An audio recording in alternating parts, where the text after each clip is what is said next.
Exclusively designed by Nixie Arts, we bring you our second exclusive mat with the colossal Rainbow Neos taking on Red Eyes Dragoon, using both Dark Magician and Red Eyes alongside Elemental Hero Neos and of course Rainbow Dragon. Produced by Venom Battle Gear, this is an exclusive mat only available from their site. You can get this mat both with and without zones, and it can be shipped worldwide. What are you waiting for? Visit venombattlegear.co.uk to get your own exclusive Rainbow Neos versus Red Eyes Dragoon playmat. What's up YouTube, Dal here from Zephyr War Games, bringing you Nekroz Dogmatika. So the reason that this deck does so well is the synergy between the two is insane. The fact that you do not need to actually go into your extra deck with the Necroz, the fact that Necroz shut out your opponent's extra deck, and of course all extra monsters on the field with YUGIOH. You've also got Playmat that can spin them back. You've got Classius that can negate their effects and turn them to 0. Then you've got Valkyria that allows you to basically protect them all during the battle phase. Then you're backing it up with the back row power and of course general extension power with the Dogmatikas as well. I'll also show you a 1-card combo at the end that will end slightly different than you usually expect it to. So before I get started, massive shout out to Carl who helped me put this deck together. This is near enough his build. I've made a couple of tweaks just to kind of take it to my locals and have a bit of fun with it, and also do as well as I possibly can do. So, with that said and done, please smash the like button, hit the notification bell, and subscribe so you do not miss out on any more Yu-Gi-Oh content. With that out of the way, let's take you through the Nekroz Dogmatika profile.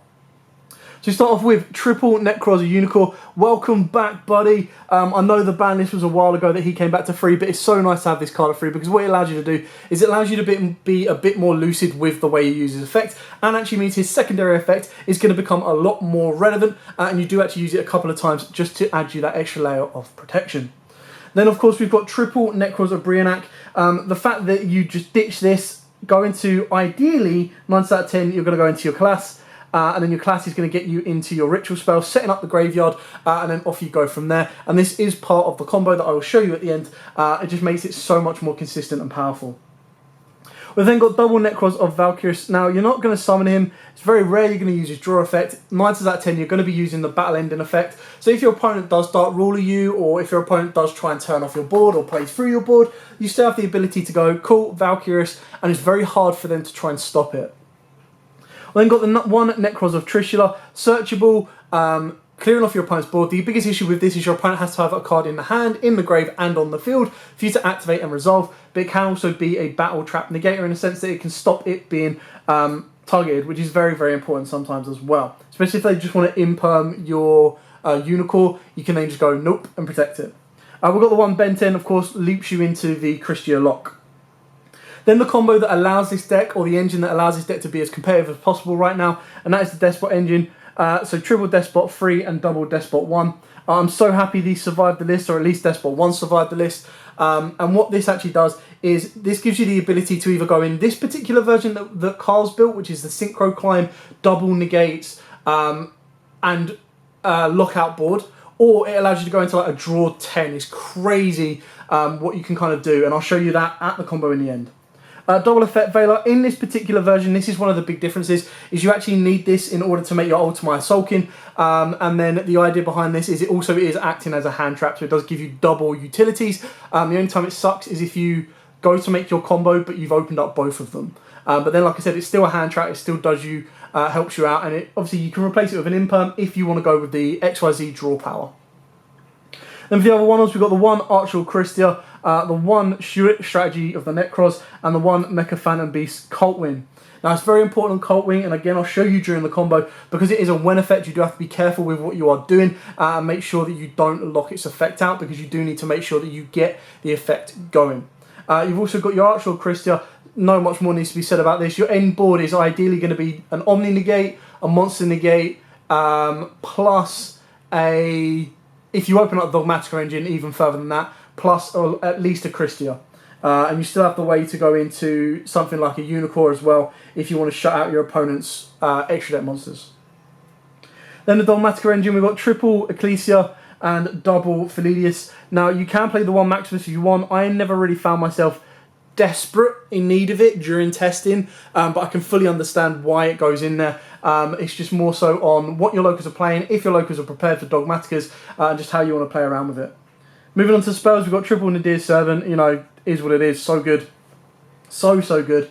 It's a little bit simpler in this deck because you're ideally going to be sending your Titanic out. It's probably the best target you have in your extra deck, which then frees up your Ecclesia to go and search you out the trap. And then the trap is incredibly powerful because just send one, pop one, and then if you send like an inst, you're going to be popping another one. Triple Prep, again, insanely powerful, gets everything going, gets you where you need to go, sorts out all of your Necroz monsters, your Brionac, your Classius, and of course your Unicorn as well. Then for the ritual spells, we've got double Cycle, double Kaleidoscope, and a single Mirror. There's been a couple of times where I've bricked on these, annoyingly, but I don't think you can play them at any less. You can maybe play Kaleidoscope at 1, but even then that's a bit of a risk to do. And then finally we've got double Dogmatika Punishment. This card is insane in this deck. Because you have so many main deck boss monsters, you don't really need to rely heavily on going into the extra deck. Punishment is just so powerful. It does the skip summoning from the extra deck is not an issue to you. And just being able to go, cool, pop, send an int, like I said, pop another card, so you get a double pop from one trap. Or of course you're going to be able to pop and then send whatever you really need to do. Moving on into the extra deck, we'll start off with the targets you're ideally going to be sending off of either your punishment. So you've got your Titanic Lad or your Nadir Servant, of course. Titanic Lad, end phase, search you out for Ledius. That's pretty much the standard play you're going to make with that. Inst, send it, pop it, done it. Totally awesome, send it, add back any of your water monsters, which of course all of your Necroz are. So you just get to go, cool, add back, let's go, let's go, let's go. Then for the final ones that you're going to be ideally sending, you're not really going to summon. Oh no, I take that back. You do technically summon, but you don't leave it on the board. Is triple Herald of Arclight. So that kind of, you know, you want to send this off of Kaleidoscope. It's very rare you'll send it off of Punishment or Nadir Servant. You can't send it off Nadir Servant because you can't add anything with 600 or less. But if you send it off a Punishment and your opponent's got a really weak monster, then you might get an additional plus. But you're only ever going to want to do that if you've already used these two cards anyway. Then let's go through the rest of the Link monsters. We only play 3 Link monsters, and ideally we're going for Halley Firebrax, standard, Mecha Phantom Beast or Auradon, and then the one access code talker. Now this access code talker can be any card you want. I've just put in a backup boss monster that should my opponent clear my board, should my opponent put me in a sticky situation, as long as I can get 4 monsters on the board, go straight into access code, boom, done. And then access code is going to gain 3k because ideally you're going to use Auradon. Can't do it the time it's summoned, but you know, keep that in mind. Gain 3k, pop a card, off you go. It's just a way of coming back into the game should you desperately need it. The only XYZ we play in this particular version is the Daguerreus. Now in the XYZ version you do play, you can play like Abyss Dweller, you can play any rank 4 you want, Abyss Dweller, Tornado Dragon and Daigusto Emerald to get you additional draws. But in this one we're only using Daguerreus because it's all we need. And then of course for the Synchro engine we've got the one Shooting Riser, the one Crystron Quandrax, and then you've got your Ultimate Zolkin, your Borreload Savage Dragon, and your Clear Crystal Wing Synchro Dragon.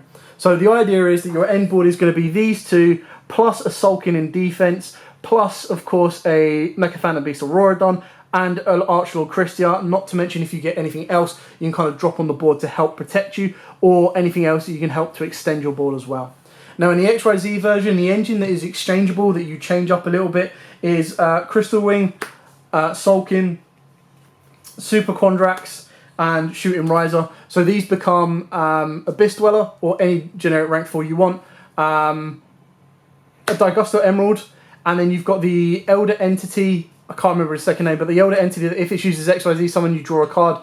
And then this one can be pretty much anything you want. So it can be a level 12 for your Kaleidoscope plays. It can be a level 6 for your Kaleidoscope plays, level 8, whatever you want. So this is just purely for the Synchro Climb version. And through testing both the versions, I thought this was better in the sense that it gave you a guaranteed board that was going to be hard for your opponent to break. Whereas if you go for the draw engine, you're ideally hoping that the draws are going to be more back row stun, they're going to be more imperms. So it depends on what you're drawing that's going to cause you issues, because both versions will lose out to a Dark Ruler or an Evenly, so you do need to make sure that whatever you're playing with has the ability to come back into the game. So obviously in the draw one you're going to have more advantage to come back should that happen, but in this particular version you've got more for your opponent to try and break, and sometimes they just can't do it. So unless your opponent opens up with an Imperm and even then you turn it off with Savage Dragon. So they need to open up with 2 Imperms, or 2 ways of turning off Christia, plus a evenly matched and or a Dark Ruler no more. So very, very few decks can do that. And the only one that I honestly worried about playing at my locals was Donald, playing his McDark Chase, because he main decks Kaijus, he main decks Imperms, and he main decks evenly matched and Dark Ruler no more. So the biggest issue is if you don't get Christia on the board, then of course he can just go, cool, Kaiju, get rid of the negate, Dark Ruler no more, shut everything off, and then evenly match and just clears the entire board. So that's where the Valkyrius comes in, because the Valk can then protect you and you survive another turn. So I'm now going to zoom out a little bit, and I'm going to show you the 1-card combo and how it works and how it ends. So of course it is Despot 003. Again, if you've got a card that is on his own going to be able to get you this far, it'll be very silly not to play it. So you normal summon your Despot 003. Now, if your opponent does Nibiru you put through this combo, you're absolutely fine, because all you've used is 1 card. If they do Imperm you, you are in a bit of trouble. But the other option that you've got is if you open up the Despot 001 and any extender. So this can be like any of your Necroz monsters that you can just summon and off you go. So all you need is just the ability to get into Halifibrax. So 003, 001, link those two together, go into your Halifibrax. Pretty standard on this kind of part here. Then going to use Halifibrax's effect, and that is going to allow you to special summon from your deck another 001. Now keep in mind 001 is not a hard once per turn, it's not a soft once per turn, and amazingly it is not a when effect. So as long as 2 machines are special summoned at the same time, you bring them back. You're then going to link Despot 001 and Halifibrax into your Auroradon. Again, all pretty straightforward from this point. So Auroradon is then going to special summon out 3 tokens. So 1, 2 and 3. That's then going to trigger both Despot 001s in the graveyard and going to let you go 1 and 2. Let's move these cards out of the way. What you're going to do is you're going to sync 1 Despot and a token and the other Despot and a token. So 2 separate Synchro summons. And you're going to go into Herald of Arclight. Now at this point, if your opponent does want to go, alright, okay, I'm going to nib you now, you can stop them with a Herald. Now it does slow your plays down. You will need to have additional extenders to go anywhere. Ideally you would need a Unicorn, but it still allows you to make plays. So then what you're going to do from here is you're going to overlay. So this is the biggest weak point. If you're facing this deck, this is the point where you want to go, right, cool, nib, let's get rid of it. Or you can rate a little bit further in the combo. But again, like I said, they're still going to have 4 to 5 cards to still play with. You're going to go into Daguerreus. Daguerreus is going to detach 2, and you're going to skip your next main phase 1, and you're going to bring back the Despot 001. Now in the XYZ combo, you actually choose to draw 2, ditch 1, because you don't need to bring back the Despot 001. You then use 001 plus the generator token, and you can go into the final Herald. Now, or you should actually go into the final Herald, because then what you're going to do from here is you're going to use your Mecha Phantom Beast Auroradon, you're going to pop Herald, and you're going to pop Daguerreus. Now, one thing with this is because Mecha Phantom Beast Cult Wing is a when effect, you cannot trigger your Herald. So Mecha Phantom Beast Cult Lion would summon. Now on the same chain, that's when Herald would come in. But because Herald is a you can, let me just triple check this one. Yep, you can add. So as long as you don't declare to activate the Herald effect, this would then resolve and Cult Wing would then give you 2 tokens. Now you need to get these 2 tokens on board. If you choose to search, you will lose the combo. So you get your 2 tokens on board, again, because 2 machine monsters have been summoned at the same time, that will then trigger on a separate chain 2 Despot 001s. Now at this point you want to play it a little bit differently, because remember Cult Wing actually gains levels equal to the tokens levels that are on the field. So what you're going to use is you're going to use a 1 Despot 1 plus your generator, not generator token, plus your O-line token, or not O-line, Cult Wing token, I'll get there eventually, and you're going to go into your Crystron Chrondrax. Then at this point, Cult Wing is actually a level 7 because it's got 3 levels off of the Mecha Phantom Beast token. So you then use your remaining Despot 001 plus your Mecha Phantom Beast Cult Wing, which is now a level 7, and go into your Borrowed Savage. This is the last chance for you to try and Nibiru your opponent. If you don't, they are going to be able to have the negate out because they're going to equip your Savage Dragon with the Halifibrax, and that is it. Everything from this point on is unstoppable. You're not going to be able to do this. Now, I have completely forgotten that both that were detached off of, both the heralds that were detached off of Daguerreus are going to get their searches. So you're going to search out into your Brionac, important, and your Cyber Angel Benten. Now keep in mind this is a level 3. So with these, you can do these at the end, you don't need to do these right away. But if you want to, basically the idea is you're going to send Brionac, Brionac is going to get you into your class. There you go. You're going to send class, and class is going to get you into cycle. That is the most important one there. Boom. Okay, so now your hand is from one card, so you still have 4 cards to play with, Ben 10 plus a cycle, and you've got a level 3 token here, a level 4 tuner here, so you're going to use Quandract plus the level 3, and you're going to go into Riser Dragon. Riser Dragon will then use his effect to send your level 1 from your deck, which is going to be Effect Veiler, and make him a level 6. You're then going to activate the circle that you searched, send in the Ben 10 to the graveyard to summon back your Brionac. There you go. That will then trigger Ben 10's effect to add a fairy, and that is going to allow you to go, cool, I'm going to add myself a Christia. Now, if you've been keeping track, the maths that we currently have right now are 3 heralds in the graveyard plus 1 Ben 10. Now, what you're going to do from here is you're going to sync these two together, and you're going to go into your Ultimire Zolkin. Now, at this point, this is where if you hold back this ritual play, what you do is you set the circle, or the cycle, I keep calling it cycle, that will then trigger Zolkin, that will then get you your clearing, then you do the full combo, getting rid of this, getting into that, getting into your Christia, you then special down your Christia, and Christia's effect will go off, so you can either add Ben 10 back to your hand for additional fodder, or you're going to send a Herald, ideally sending a Herald, back to your extra deck.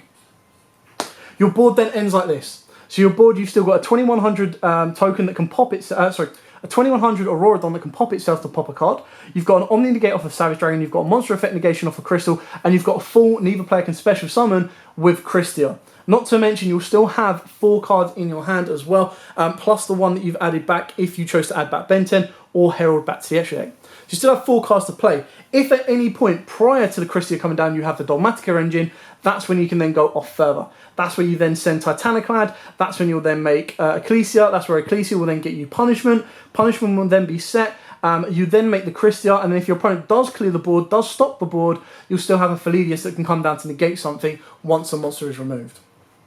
And that, ladies and gentlemen, is it. Now, sorry I missed the Herald searches. I was going a little bit focusing on getting the combo correct. But that is kind of the idea of it, is that your end board is going to be like this, all from one card. At no point in that play did we have to use anything else in our opening hand to make that board. So it's literally like if your opponent hand loops you and you top deck a Despot 001, you're going to be able to produce that board. That's just how crazy it can be. Anyway, I hope this helped. I hope this has given you a couple of ideas. I know a lot of people are like, why isn't this deck performing as well as it looks like it can perform? Now, the biggest issue of that right now is that it can still brick a little bit, and it does rely on Despot 001 to get the plays going. If you don't get your Despot 001, then you are going to have a little bit of trouble. If you do get your Despot 001, then happy days. No worries whatsoever. Sorry, 003. So you've got 5 cards in your main deck that you can open up, with one with an extender, one without, that will get you to the same end board, and that end board is near impossible to break unless they are a go second deck that main deck Dark Ruler no more. If they don't main deck Dark Ruler no more, game 1 is yours, and then game 2 is when you play a little bit more conservatively or when you play a little bit more back row.